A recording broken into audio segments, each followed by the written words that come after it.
জামুরিয়া বিদ্রোহী কবি কাজী নজরুল ইসলামের জন্মভিটে চুরুলিয়ায় কবিতা উৎসবের আয়োজন করা হয়। পঞ্চম বর্ষে পদার্পণ কবিতা উৎসবে বিভিন্ন কবি ও সাহিত্যিকগণ সহ অন্যান্য বিশিষ্ট জনেরা উপস্থিত ছিলেন।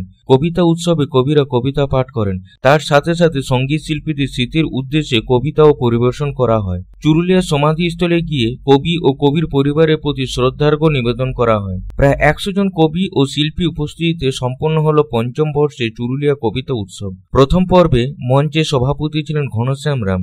এছাড়া উপস্থিত ছিলেন ফটিক চৌধুরী, বিপ্লব চক্রবর্তী, কবি জহর মিশ্র, তারকনাথ মণ্ডল, স্বদেশ পত্রিকার সম্পাদক কাজী আখতার হোসেন, কবি কাজী রেজাউল করিম সহ অন্যান্যরা। অনুষ্ঠানে উদ্বোধনী সঙ্গীত পরিবেশন করেন মিতালি ঘোষ। স্বাগত ভাষণ দেন কাজী আখতার হোসেন। কবিতা উৎসবে প্রদীপ প্রজ্বলনের মাধ্যমে অনুষ্ঠানের শুভ সূচনা করেন কবি জহর মিশ্র। এছাড়াও সঙ্গীত পরিবেশন করেন এবং কবিতা পাঠ করেন।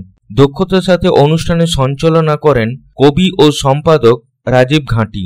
জামুরিয়া থেকে তারকনাথ মণ্ডলের রিপোর্ট, পাবলিক টাইমস।